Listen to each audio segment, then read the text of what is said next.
আসসালামু আলাইকুম, welcome to Fatema daily blog. আজকে তৈরি করছি আইড় মাছ ভুনা। এমনিতেও আইড় মাছ খুবই মজার একটি মাছ, আর সুন্দর করে রান্না করলে খেতে আরো বেশি মজা লাগবে।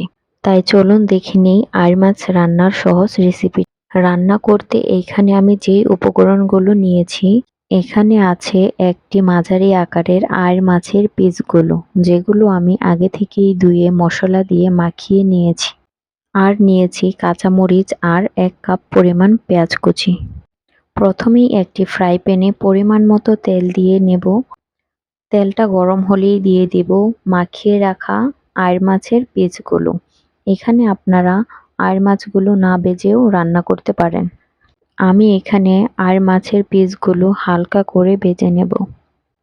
মাছের এক পিঠ ভাজা হলে ভালো করে উল্টিয়ে নেড়ে আরেক পিঠ ভেজে নেব।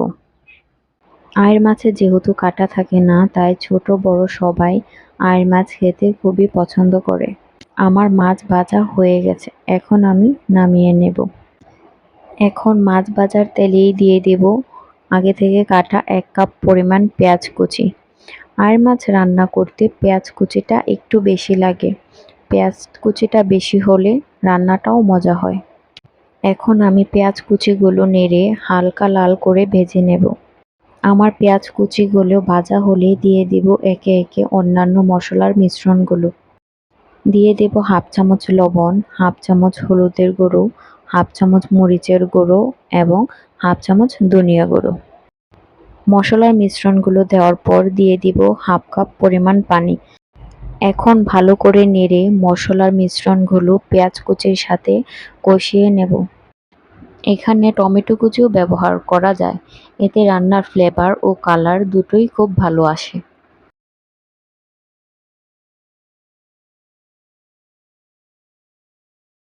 আমার কষানো হয়ে গেছে, এখন আমি দিয়ে দিব ১.৫ কাপ পরিমাণ পানি। আইড় মাছ সিদ্ধ হতে বেশি সময় লাগে না, তাই রান্নাটাও খুব সহজেই হয়ে যায়। এখন আমি হালকা নেড়ে ৫ মিনিটের জন্য ঢাকনা দিয়ে ঢেকে দেব। ফিরে আসছি ৫ মিনিট পর। দেখতেই পাচ্ছেন পানিটা অনেকটাই শুকিয়ে গেছে।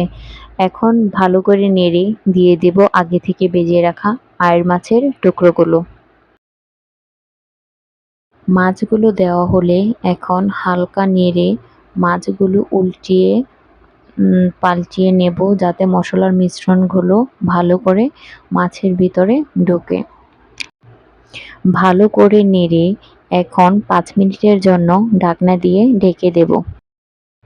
ফিরে আসছি ৫ মিনিট পর।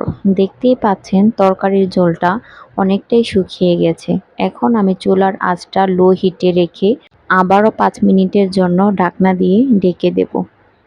আপনারা যারা এখনও আমার চ্যানেলটি সাবস্ক্রাইব করেননি, তারা প্লিজ আমার চ্যানেলটা সাবস্ক্রাইব করে দেবেন এবং লাইক, শেয়ার, কমেন্ট করে দেবেন। আপনাদের একটি লাইক, শেয়ার, কমেন্টে আমি পরবর্তীতে ভিডিও বানাতে আরও উৎসাহ পাই। দেখতেই পাচ্ছেন আমার রান্নাটা হয়ে গেছে, এখন আমি চুলা থেকে নামিয়ে নেব। আপনাদের যাদের ভালো লেগেছে তারা অবশ্যই বাসায় এটা ট্রাই করবেন। আপনারা যারা এতক্ষণ ধৈর্য সহকারে আমার ভিডিওটি দেখেছেন, তাদেরকে অসংখ্য ধন্যবাদ।